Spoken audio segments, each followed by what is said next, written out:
Following the successful release of a previous book, Whiplash, that was later adapted into a movie titled Tess, Cape Town-based author Tracey Farren released yet another gripping new novel titled The Book of Malachi.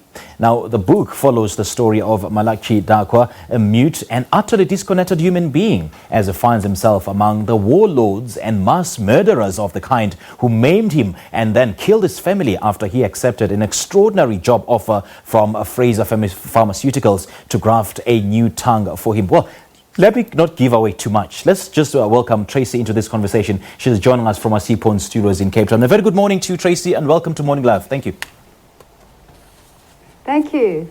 Thank you. Lovely to be here.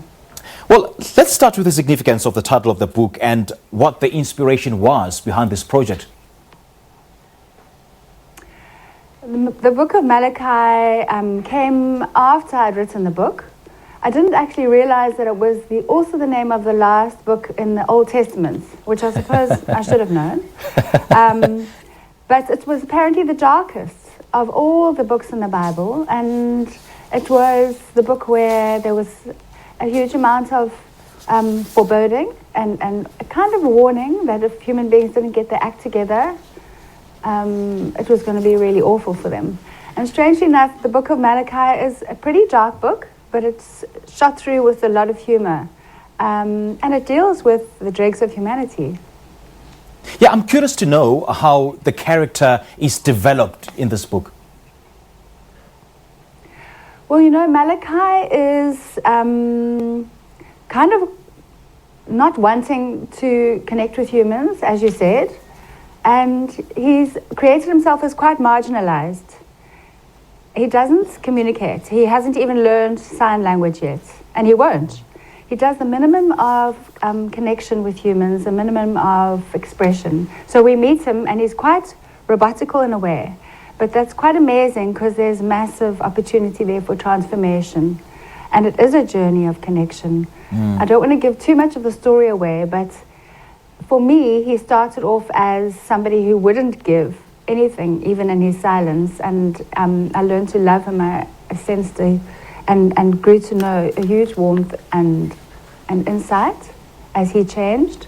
So it's really going on a journey with somebody who ends up in a very different place from when they started. You know, Tracey, the story thickens, the plot thickens and gets deeper and twisted.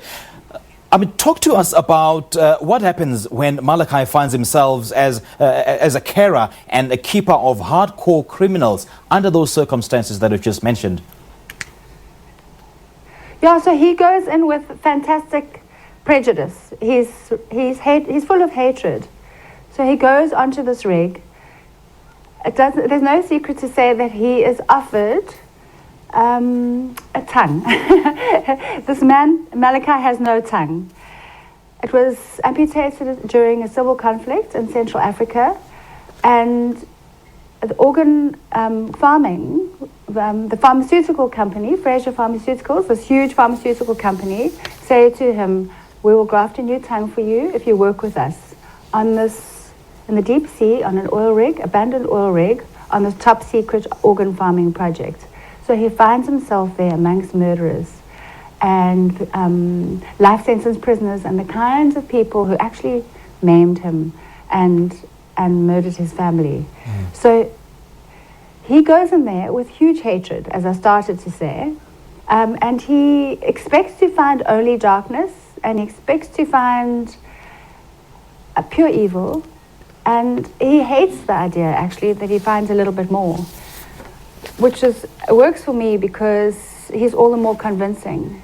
With his skepticism and his deep grievance helps us to understand and believe much more of what he sees. And he later faces unforeseen circumstances, dilemmas, and difficult decisions. I know you don't want to get deeper into the book, but do you want to touch a bit on this? Yeah. So he has to figure out if these people are as bad as he thought they were, and if all of them are pleading for their lives, all of them are pleading to be free, and he's the only guy who has contact with them. Everybody else's contact with them is very remote through electronic surveillance and that kind of thing. So they chose him because he can't speak. First of all, he's not going to tell their secrets, and he's not going to forge relationships with them. You know, he's not going to be in conversation with them. Obviously, this guy can't speak. But he has no choice but to listen and hear. He has lots of time to hear. And he discovers that, I don't want to give too much away, as you say, but that some of them aren't as bad as he thought, and some of them probably shouldn't be here. So what to do? Does he let them... You know what, Tracey? What I like particularly about this book is the fact that you keep us on the edge of our seats as we page through the book, because we keep on speculating and guessing what might happen next. So what kind of feedback have you been getting from the readers?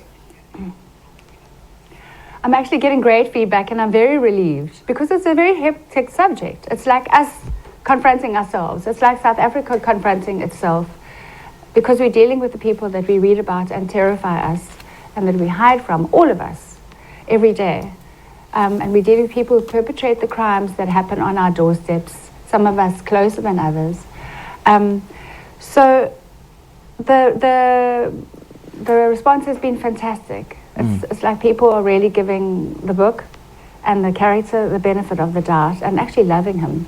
So I'm really relieved, because I took, you know, it's always a risk to go into this kind of truth. Well, you should be relieved, because, I mean, it's an absolute must read. I'm giving it the thumbs up. Thank you so much for joining us this morning. We appreciate the time.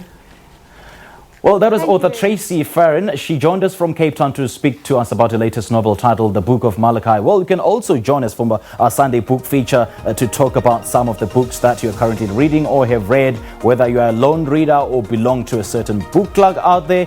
Just send us some of your favorite picks. I mean, all you have to do is email, Facebook, or tweet us a picture or the book with the relevant caption by using our social media platforms. You can use our Twitter handle at Morning Live SABC or hashtag Morning Live SABC. You can also tag or send us a Facebook message on our page. That's Morning Live SABC, or simply send us an email on morninglive@sabc.co.za. Well, Zabadiela is our small town of choice this morning here on the program, and we've invited you to interact with us about some of the hidden gems